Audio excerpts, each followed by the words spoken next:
Sulaiman I atau yang juga dikenal dengan nama Sulaiman the Magnificent merupakan Sultan Kerajaan Turki Utsmaniyah atau Kerajaan Ottoman yang ke-10.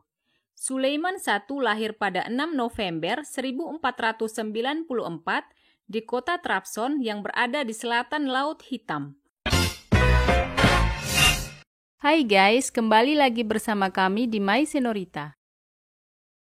Ayahnya bernama Selim I, sedangkan ibunya Hafsa Katon.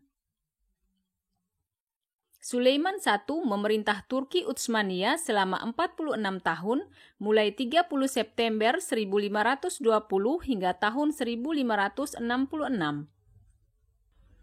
Di usia 7 tahun, ia mulai belajar sains, sejarah, sastra, teologi, dan taktik militer di Istana Topkapi yang berada di Konstantinopel. Sejak kecil, Sulaiman I telah dekat dengan para pemuka agama dan sastrawan. Oleh karena itu, ia akhirnya menguasai 4 bahasa lain selain bahasa Turki, yaitu bahasa Arab, Serbia, Persia, dan Chagatai. Sulaiman I kemudian menggunakan keahliannya itu untuk menerjemahkan kitab suci Al-Quran ke dalam bahasa Turki. Pada usia 17 tahun, ia diangkat menjadi gubernur Kaffa, kemudian Manisa, dan juga di Edirne. Setelah kematian ayahnya, Sulaiman I kembali ke Konstantinopel untuk dinobatkan menjadi Sultan Turki Utsmaniyah ke-10. Ia lantas memulai pemerintahannya dengan melakukan kampanye melawan kekuatan Kristen di Eropa Tengah dan Mediterania. Pada tahun 1521 dan 1522, Sulaiman I secara berturut-turut memimpin gerakan melawan Hongaria. Kekuatan militer Hongaria pun dapat dipatahkan sepenuhnya pada tahun 1526. Setelah Eropa, pada tahun 1532 hingga 1555, Sulaiman I mengalihkan perhatiannya ke dinasti Safawiyah di Persia yang telah menjadi lawannya secara turun-temurun. Gerakan itu berhasil membuat sebagian besar Timur Tengah dan Afrika Utara jatuh ke tangannya. Hal lain yang membuat Sultan Sulaiman I berbeda dari pendahulunya adalah ia dikenal sebagai legislator ulung hingga disebut sebagai Al-Kanuni atau pembuat undang-undang. Sulaiman I adalah seorang pelindung budaya yang sangat besar. Di bawah kendalinya, Utsmaniyah mengalami masa puncak kejayaan di bidang seni, sastra, dan arsitektur. Kepemimpinan Sulaiman I disebut-sebut sebagai masa emas dinasti Ottoman. Pada masanya lah, Ottoman mempunyai undang-undang dan sistem administrasi serta tata kelola perpajakan yang tertata rapi. Sayangnya, kehidupan pribadi Sulaiman I tidak secemerlang kehidupannya saat menjalani pemerintahan. Ia melanggar tradisi Utsmaniyah dengan menikahi seorang perempuan harem bernama Hurrem Roxelana. Banyak pengamat istana tercengang saat sang Hurrem akhirnya bisa menjadi istri resmi, sebuah hal baru yang melanggar kebiasaan Utsmaniyah selama lebih dari 2 abad lamanya. Setelah diangkat menjadi istri resmi, Hurrem Roxelana pun diperbolehkan tinggal di istana bersama Sulaiman. Mereka tinggal bersama selama sisa hidupnya.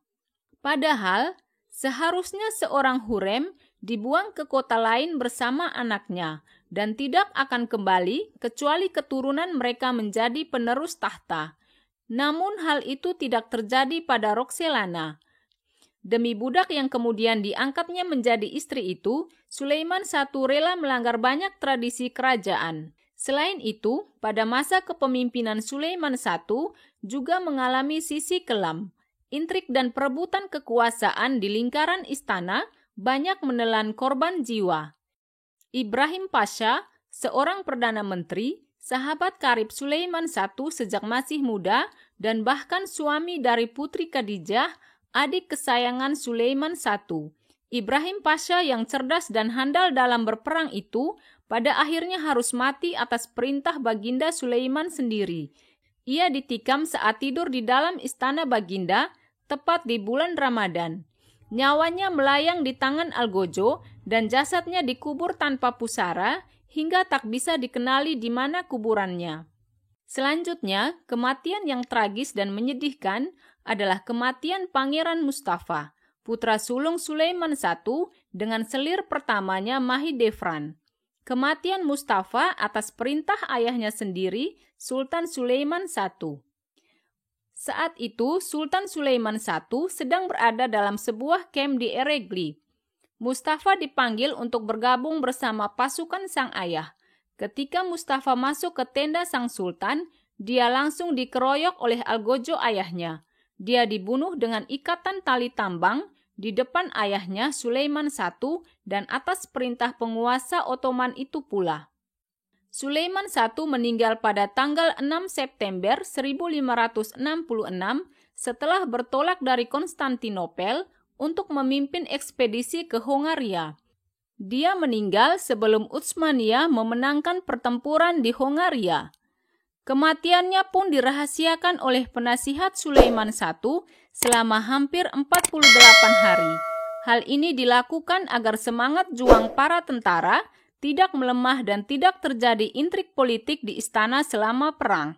Tanda tangan sang sultan pun akhirnya dipalsukan selama masa itu. Akhir kematian dan nasib jasad Sultan Sulaiman I tak seindah pencapaiannya selama hidup. Organ tubuh bagian dalam Sulaiman I dikubur secara terpisah dengan fisiknya yang lain.